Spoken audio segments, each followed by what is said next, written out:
Hey, everybody, welcome back to the 13th episode of Sandbox Sessions. I am your co-host, Evan, co-founder of Recess.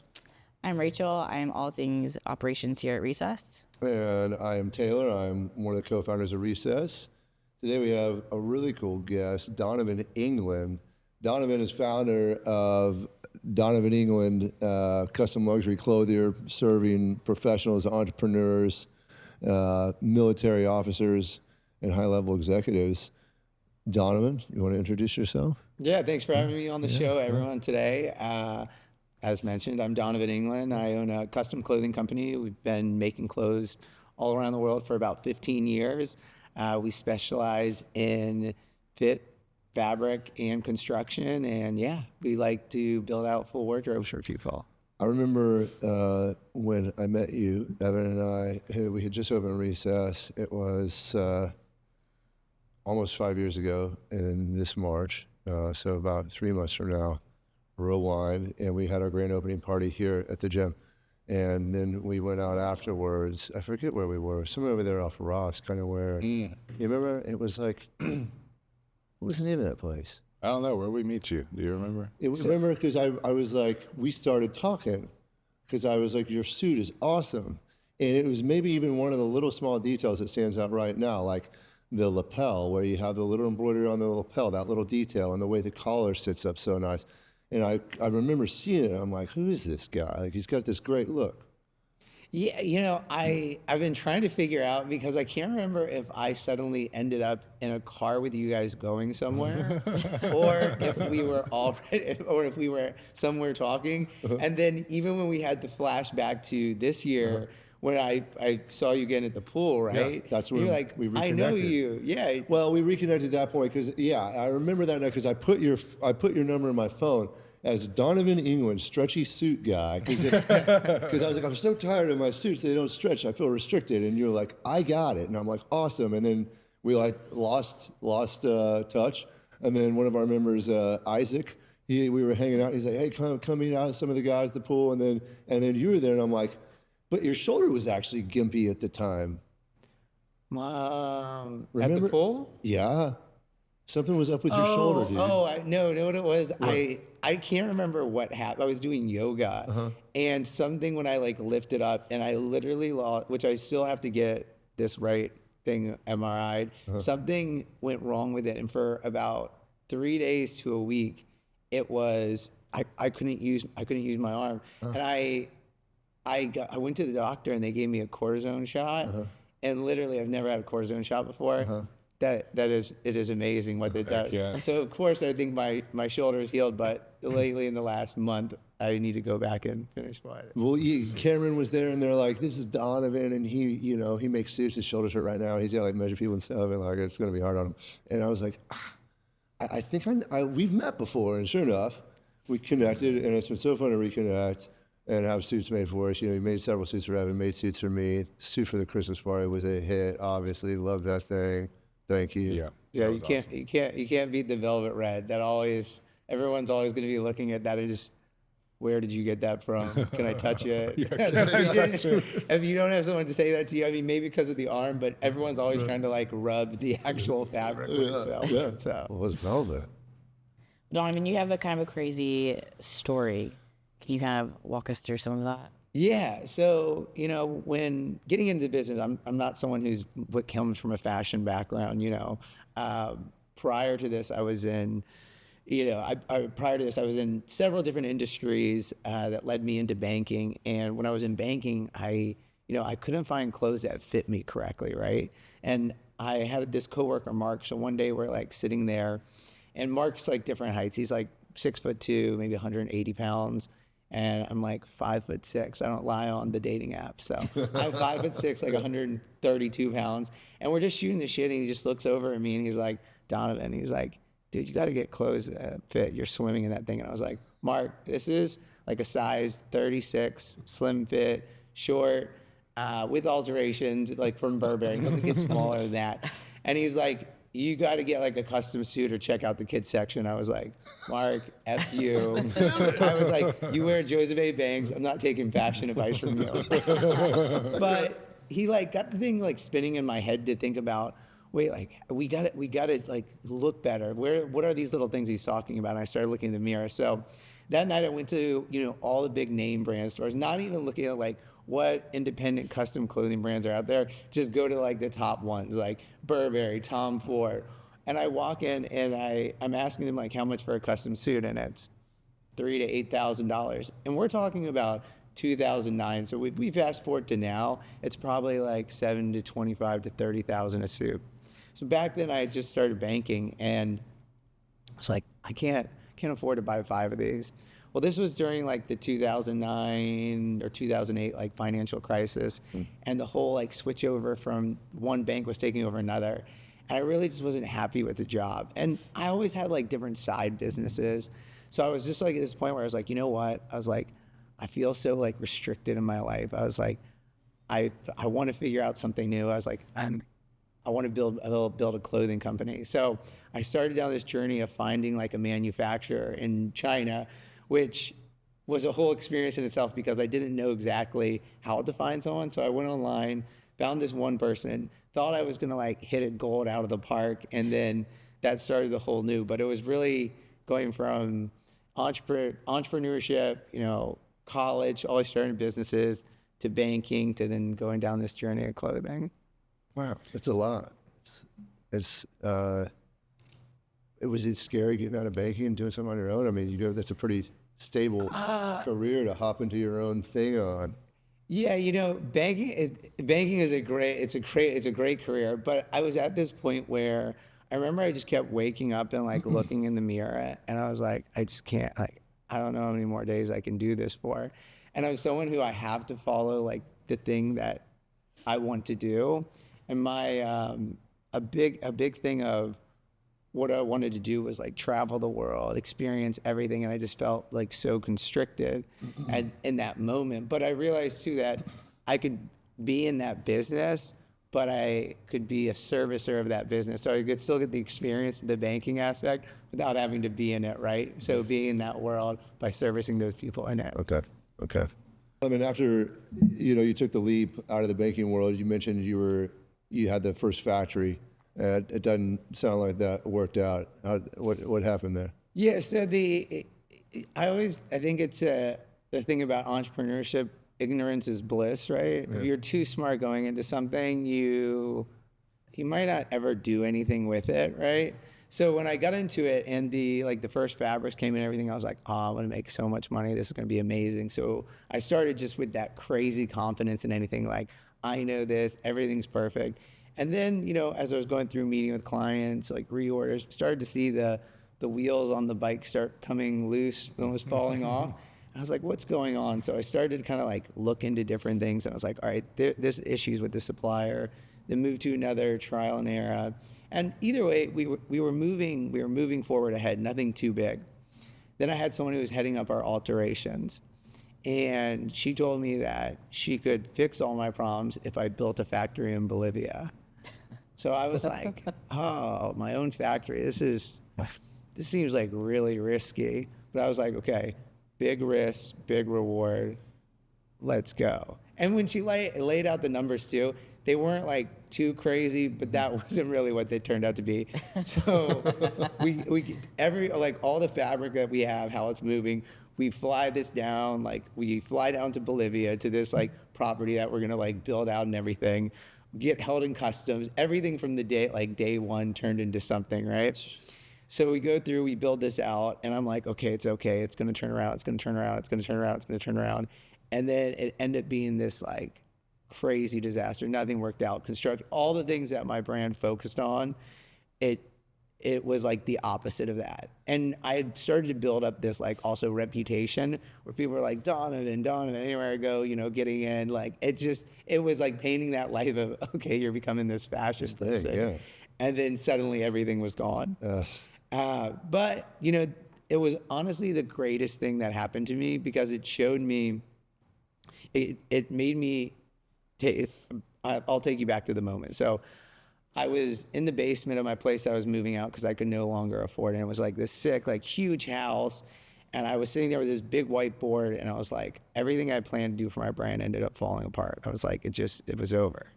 So I got up and I walked in the bathroom, and I just like looked at myself. I was like, dude, I was like, either quit now and walk away. I was like, or you look at this as you started this from nothing. You started with $550 and you built it up into something. Now you made a terrible mistake and everything's falling apart, but you can either quit or you can rebuild, but we can't live in the middle area because that's gonna kill us. And it literally was. Like, I was like stressed, I couldn't sleep.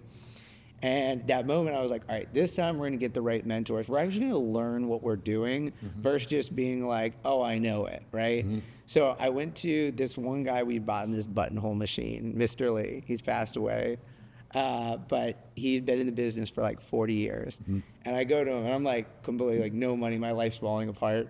Like my brand's like falling apart. And I go to him, I was like, hey, I was like, remember when I came up here? I was like, I made an epic mess of my life right now in my company. I was like, can you help me figure out how to really do this business? And he was like, yeah, I'll help you. That's awesome. Yeah. So it was a great moment of just that, like, okay, I'm gonna rebuild this. And then he taught me how to evaluate, but he really couldn't teach me all the stuff from, global, like going and manufacturing, where to go to. I had to like start getting product in and having him evaluate. But that was the beginning of like what transitioned us and, the path for like an 8-month rebuild process.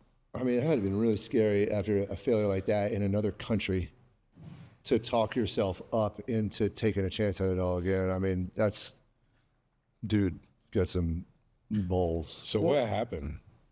What happened with the factory? I mean, it gets pretty crazy. Like it wasn't just an easy kind of walk away thing. I essentially went down there. We built out this whole area. The workforce, they weren't professional. They started swapping fabrics out for counterfeit fabrics down there that are manufactured there. And then my person who was supposed to be heading up alterations and everything, she just started going rogue and doing whatever she wanted and would leave and come back and be like, I need more money. Then it got to the point where I was like, hey, I had a meeting with her. I was like, we're not doing this factory thing. I was like, you've literally destroyed my company right now. And she was like, this is the best product. All this was like, are you insane? Are you literally, no, this is not. So when that happened, it started the separation, but that's where it started getting ugly because remember, they have tons of our fabric as well. And I was like, I felt bad because it's in this young entrepreneur. I was like, I don't want to, I was like, I don't want to fully abandon them. So we kept working him and was like, you can do our alteration. So we were taking products coming in and letting them alter. Then they started holding them and extorting us and saying we had to give them more money. So I have this one NFL player we're doing his wedding, and I'm on a time like crunch line. I go over there to get the stuff. To Bolivia. No. This is in the U.S. because there's a Bolivia-U.S. operation. Okay. The person down there was running the fabric that was connected to her. Then she was here. So I walk over to go pick this stuff pick her up. These two guys walk out, and they're like, we want the more money right now. So I'm like cornered in this place with these like two guys, these people sewing me around me. I'm like, I'm gonna get killed in here. So I literally was like, I convinced them to let me like leave. They wouldn't let me take like certain other things with me, right?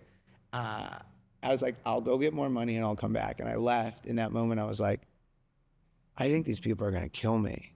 So I was like, I like called her. I was like, hey, by the way, what you just did, I was like, I'm never gonna work with you again. We're not doing anything more.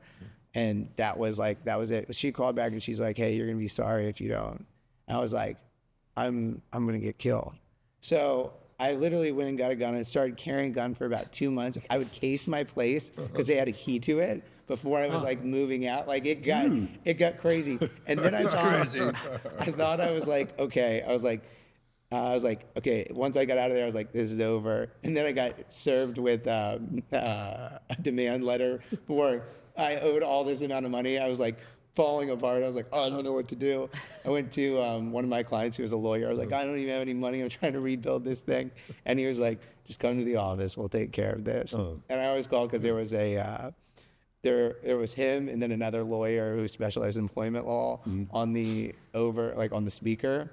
And it was like, as we were going through it, call it like the voice of God, because it was like, oh no, then we'll send the response letter back here and here. And I mean, it was like crazy because it was like involved, like essentially what we were going to send back was like, you're extorting us, you're working between the US and you're working between Bolivia. It was just, but yeah, it was a whole situation, but. Dude, it sounds like a whole lot. We were just gonna skip right over that.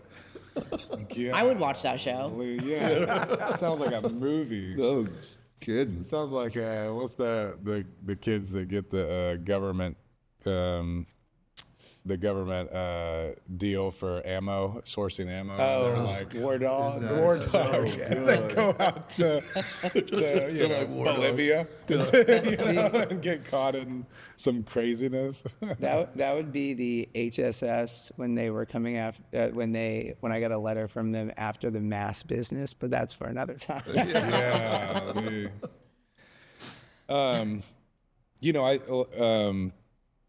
We've obviously gotten a couple of our best looking suits from you and shirts for the most part. I know Taylor was like looking at jeans the other day.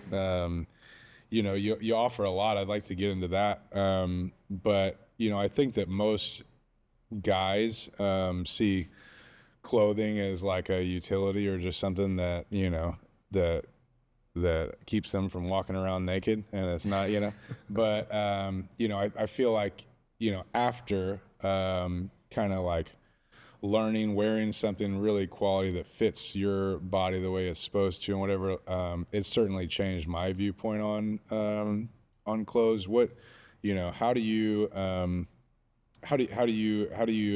view your business, what you're offering to people? What do you see as far as like changes and people who make that switch, that genuinely like you like put some intention into what they're putting on their body and what they're because it's obviously a representation of you, right? Your personality. I mean, like I see you in this and I immediately know something about you, right? So do you have like a viewpoint on it? Do you have like a philosophy behind your business or anything like that? So I think with clothes, everything is, even if someone tells me like they're not intentional in what they wear, the guy who tells me he just grabs the same t-shirt every day and throws it on, and this is more something back in the day you'd hear, and then they just start coding, right? I was like, well, what color was the shirt? And they're like, it's a black shirt. I'm like, okay, so you just told me you picked something that you actually chose something. So I think clothing always matters. I think there was this like weird period of the world where it's like almost like a societal thing where they said guys shouldn't care about it, but it's become something that's bigger, but there's still that lagging, idea that it's not important, right? Yeah. But cool not to care. Yeah, it's cool not to care, but I look at it as, and especially who we cater to, like we look at entrepreneurs, like executives, those are like our clientele. If you ask any of these people, okay, do you not care about your work? Or do you not care how people think about how you work or how you take care of your family, right? They're going to be like, no, of course I care about all that. It's like, well, your clothes are like a representation of that, and how you go and interact with people is how they see you, right? So it's the things that I found were very important, or what I see with people when they get like that right fit or they have that right look, it changes their perspective on also how they look, and it makes them present better because you just become more confident. Yeah. And yeah. If that answers the question. Yeah, no, that's certainly a thing. I mean, for anyone who's experienced it, that's definitely a thing, right? It's you kind of mentioned like there was this period of time where it was almost just a thing where guys just didn't care about what they were wearing. And now I feel like we're having this like resurgence, like revival of like men's fashion. And now like there'll be this like tarmac fashion show of like NFL players when they like get off the jet, right?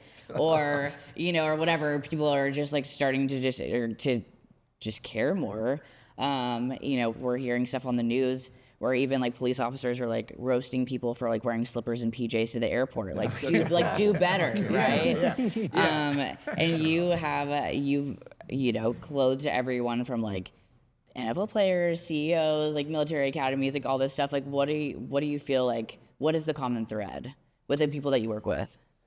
A common thread, I would say, is like the go-getter mentality. Most people, especially if you're interacting with me, you're gonna have a sense of that. Like I want to do something, because I'm probably gonna come off a little bit too like racy, in that sense that I'm constantly going, or working on something. I would say in certain senses, like alpha personalities, I work well with. But yeah, that I would say the biggest thing is just people who care about their image, and want more, and like working for something, I mean, you've worked with, Evan's military, a Marine. You've worked with some Special Forces guys. Any cool, exciting stories there? Can you talk about them? I can't. I could tell you this. So yeah, like getting back to like our target client is those entrepreneurs, executives, and then the military thing came about because I'm initially from like Northern Virginia. That's where the company started, right in the DMV area. My dad's former like Navy. A guy who was interning for my buddy's company got me into West Point and then the Air Force Academy, but I was meeting all these officers. But because of the DC thing, I just had so much, so much connect into that like government contractor and stuff. And there's a lot of Special Forces guys that then move over to do, go over to do projects, and very important about like dressing well.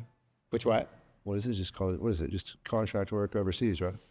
Yeah, is that what you're Yeah, like saying? contract assignments, but they want to look good when they go out to stuff. But that wasn't my involvement in that. I don't know if you're like tailoring their fatigues. I mean, Yeah, So a little tighter on the bicep there. I'll give you guys the craziest story, which was I had these guys who were Navy SEALs.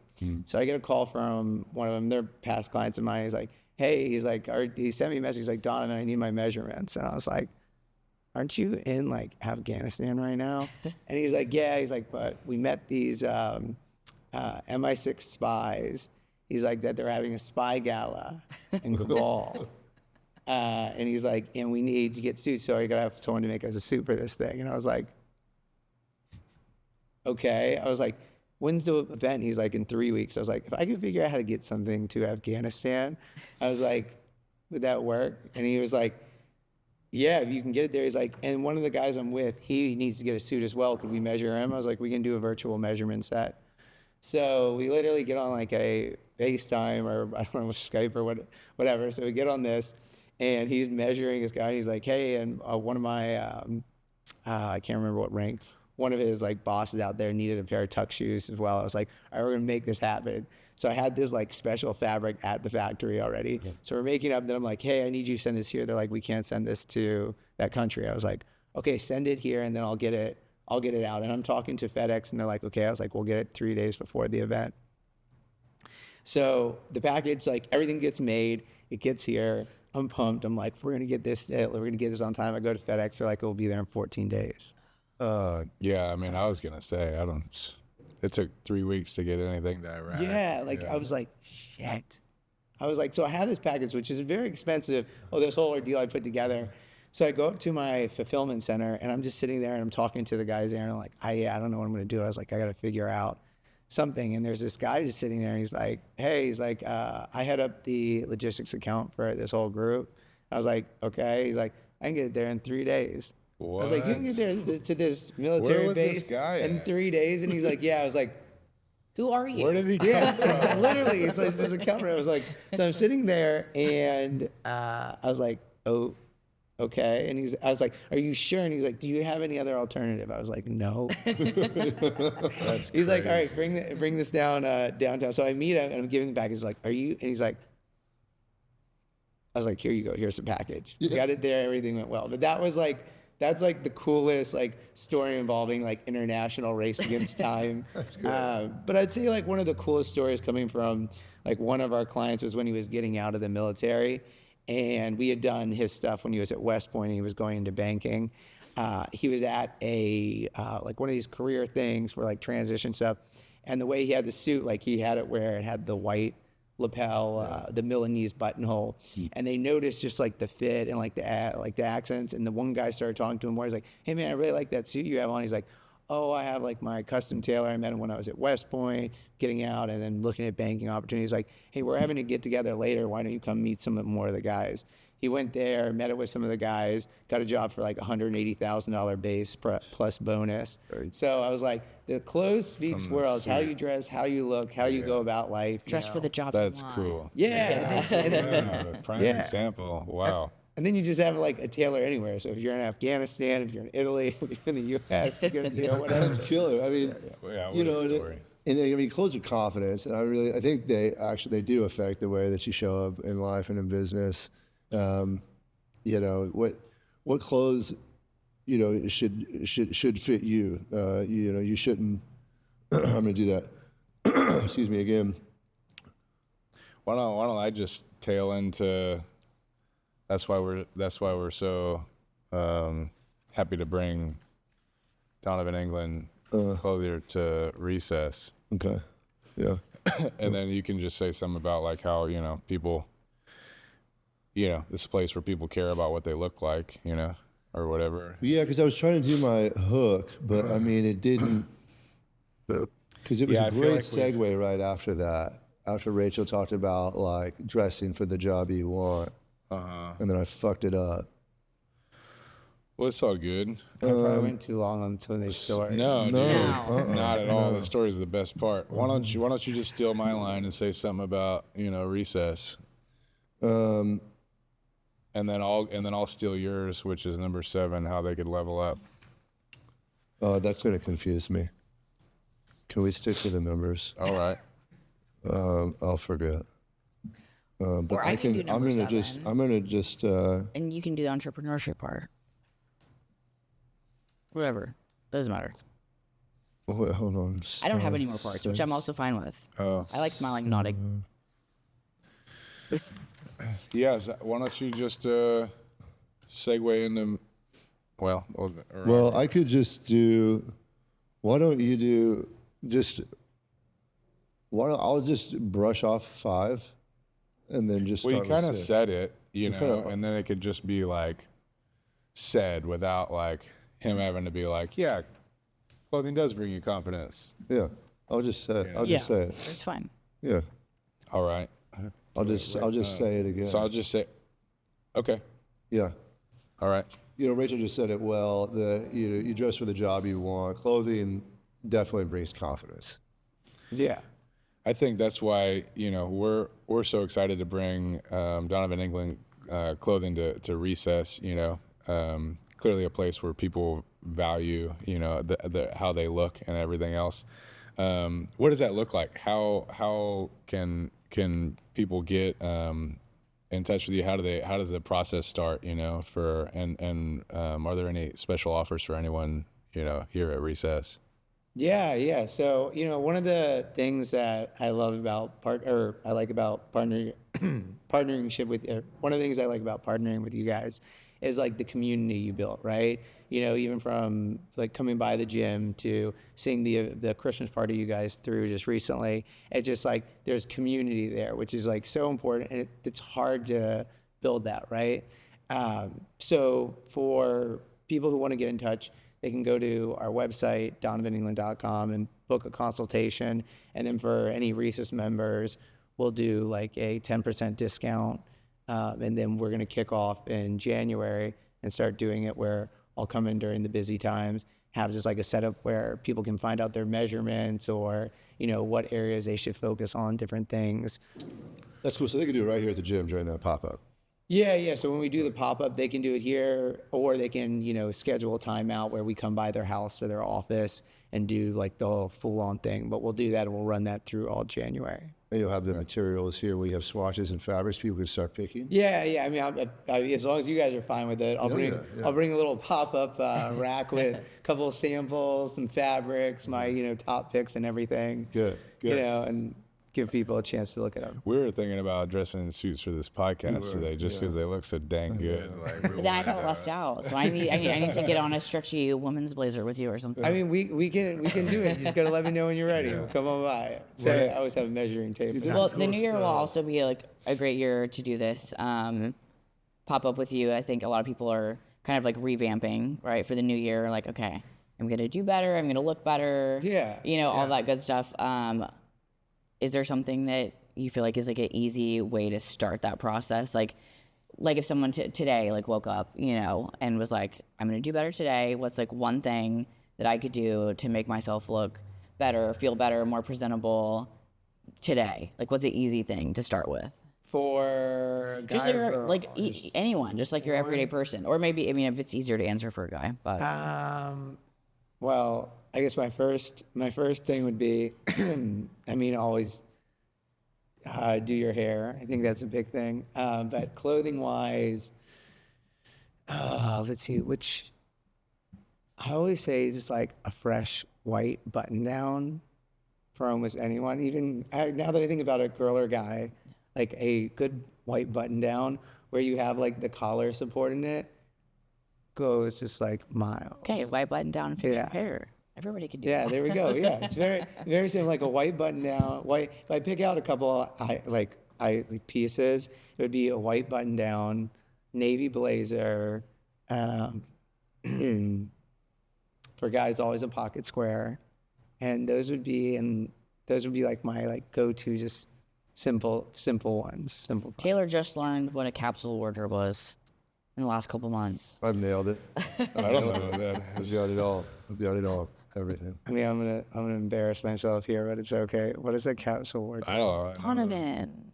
Capsule wardrobe. It's kind of what you're talking about, right? Like your basic quality pieces that you can kind of mix and match at any time to like be classic. Of like everyone needs like a classic white button like down. a Everyone needs a go-to? pair of like quality denim and like slacks and just like your like top 10 pieces that you can mix and match that will always be classic, will always be in style, and you can just roll with it. Yeah, but even like maybe like, focus on basic things, right? Like, I can't find a good dry cleaner now that gives my shirt back the way I want. There's like a little ripple in the collar, not like it was when I got it from you. Irritating, right?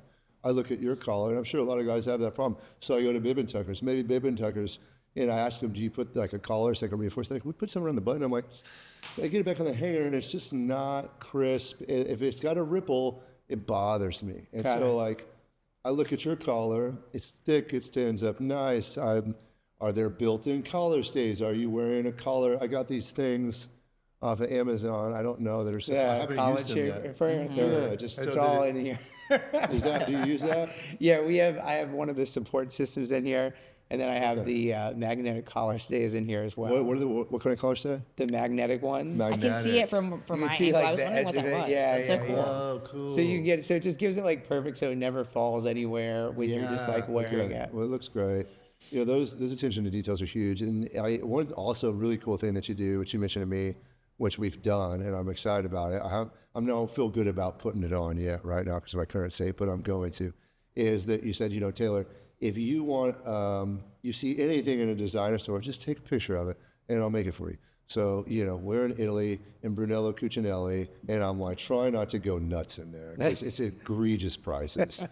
And there's this one blazer, who's badass, double-breasted denim. So, you said, Taylor, you can take a picture of anything you want in a designer store, and I can make it for you. And you have. I would like to get points for that Yeah, because I'm the one that said, do not buy this. Donovan can make it for you, and he can make it better. she did. I already knew that without you saying it. There's a reason, and it wasn't because Donovan was in his head No. saying No I offense. could make it. But for all the guys out there, because you had that pain point too. You said you went to Tom Ford and all these places, and then, suits are $5,000 to $8,000. Really cool for someone to be able to just say, hey, like, or maybe this is just an inspiration of a design, and that you can work off of that, or. Yeah, and I mean that's the thing too. It's like I always tell our clients, it's like at the end of the day, I was like the fit we're gonna get you is gonna be probably more. I'm gonna say is gonna be more perfect than I always bet 98% of the outside of me will get you, just because it's like I'm still so involved in like the fitting process and the steps we go through to ensure from like meeting the trial fit, the mock-ups to the product to then like the tailors that we work with. When you mentioned even like going to dry cleaners that don't do things correctly, I like literally figure out which dry cleaners are like the best ones in a city because a bad dry cleaner can tear apart tear apart the clothing.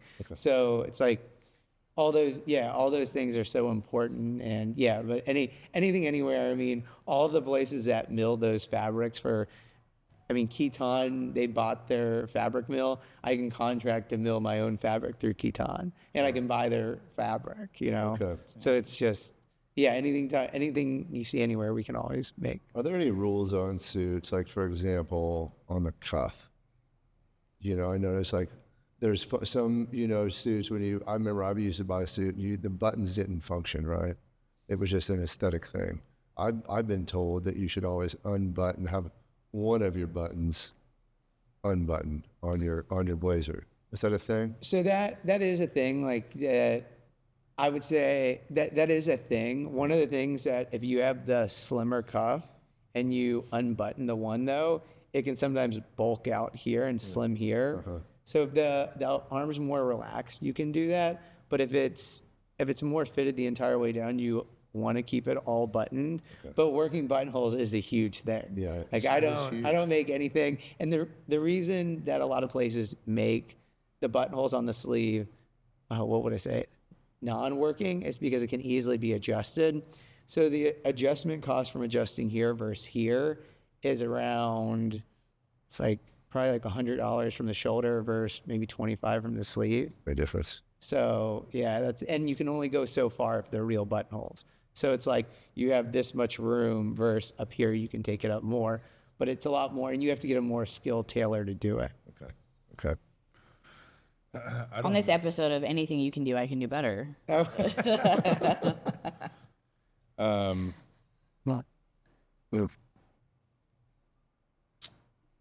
I'm kind of curious, like, were you, you know, we've obviously worked together, so I know, like, you have a deep knowledge of all these things. You're the one that has always done my measurements. I've never had so many different measurements done, you know, but obviously that's why the suits come out perfect. Were you ever a tailor? What was the like process to get into where you are now? You had a history in banking. Are you the business minded guy and you learn how to do measurements and then you pass it, or like did you have a history of actually like going to tailor school? I'm so glad you asked that question, because we were at the very beginning. He was like, I was swimming in my suits in corporate America, and then I was going to all these places, and then all of a sudden it was just like, wham, bam, thank you, ma'am. Like, I'm the creme de la creme. Like, what happened in the middle there? Like, how did you? That's a very good point. So no, when if I showed you the first suit I made myself that I thought was like me hitting it was not the it was a gray with a white pinstripe to it.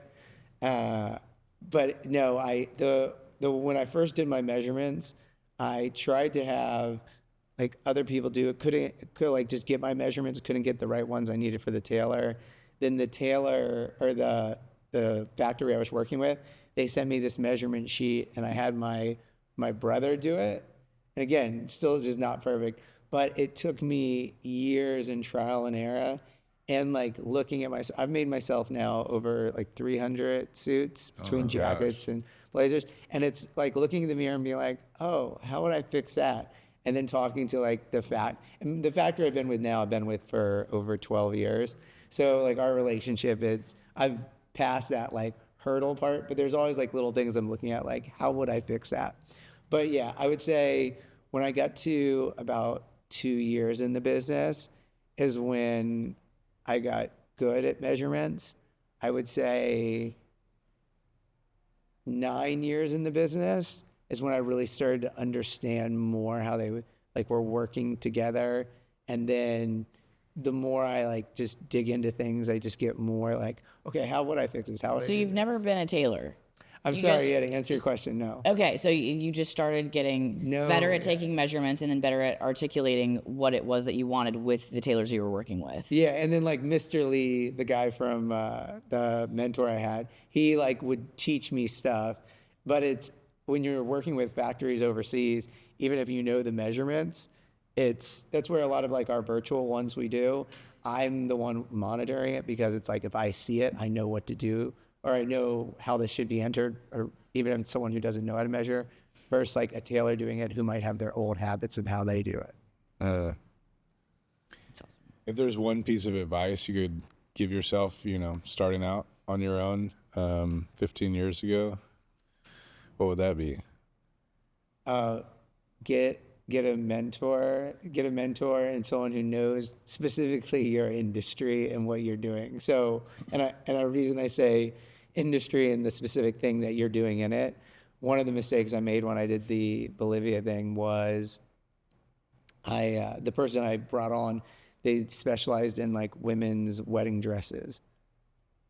Jackets are a whole different construction. So I think it's very important to find someone, whatever it is you're trying to accomplish in your life, find someone who's done it better than you and follow their path. Uh-huh. I mean, there's a lot of, we're kind of dancing all over the place here. There's a lot of elements that you take into consideration when you're building a suit. I think probably down to matching the eye color and skin tone. I mean, I think we were building a suit for me, and I was wanting to do kind of a pinkish one.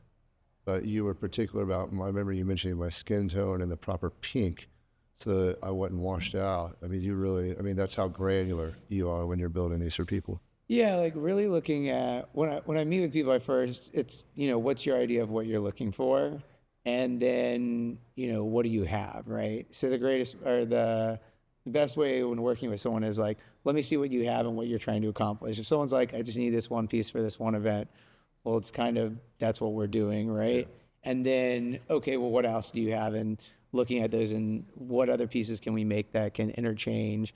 We were saying can give you more options and variety, but maintain the same like look when you go anywhere, right? So it's like if you dress nice once, but then you look like a slob every other time. It's like, okay, are you an actor or are you a human? That's me. So I think try to get that balance where it's like, okay, if we get I would say we try to get your professional look first, and the reason for that is usually that's the thing that's going to increase your status and make you more money, and then we work on your like casual stuff, and that can be from the way your pockets fit on your butt, like these little details make people see you differently, but more like once you realize these areas, it also makes you just feel differently. Like if you walk in and your stuff's perfectly like manicured to you, you just feel different in everything you're doing. We're working on a pair of, I guess you could call them trousers for me. And we haven't Yeah. yet. I think we have about like 5 different fabrics and like the fit and the way we want. I mean, so it's not just suits. I mean, you're doing trousers, you're doing blue jeans, or jeans, yeah. Yeah, our products we make that we specialize in is suits, blazers, dress pants, dress shirts, jeans, and then t-shirts. The t-shirts. Yeah. I gotta say, I mean, I don't know where you are with the t-shirts, but I put on one, just a basic white t-shirt you brought over the other day. And it was one of the nicest t-shirts I put on. I mean, it fit great and it felt good. Yeah. So we just actually today we just got our second iteration with like a few changes in. So I mean, it literally got about an hour and a half ago, got here. But yeah, I'm excited about that one. That one's a real interesting one for me. Well, I gotta tell you, amongst all the other motivations I have to get out of this damn sling, one big one that's on my list is so I can get back into your clothes and feel great about wearing them. Although, at the Christmas party, it did great. I don't know, I'm gonna say it. We heard you talk about shoes before we started filming. Are you gonna start doing shoes? That's going to be that's more of a closed. It's more of a project for. It's one of those ones for myself that I'm going to work through for a little, because sometimes I'll develop products and I'll work it out for a year. Like even our t-shirts, I had those made one of our factories, and I wore them for like a year, like hard, and I was like, okay, this is good. These will like hold up, right? So shoes, because of how complicated they can be, I don't know. We'll see how it turns out. Our next thing is big leather jackets. Yeah, That would be I mean, awesome. shoes would be really Both cool. of those.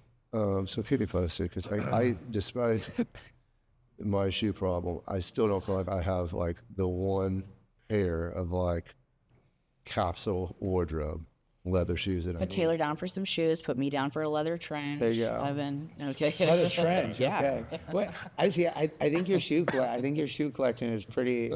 You definitely Yeah. You have more. You have more got- than a I know. capsule. Oh my gosh. More than a capsule. Yeah. Donovan, thanks so much for coming today. Yeah. Thanks for Yeah, having man, me, guys. thanks. This was great. It was fun. Yeah. DonovanEngland.com. Do you have a social media? Yeah. Donovan__England for our IG handle. Awesome. Cool. We're going to look forward to your event coming up here. Yeah. Looking forward to it. Yeah. So, Yeah. all Thank right. you, man. Thanks, guys. Thanks. All everyone. right. Thank you all for joining us for another episode of Sandbox Sessions. Find us anywhere you find your podcast. We'll see you next time.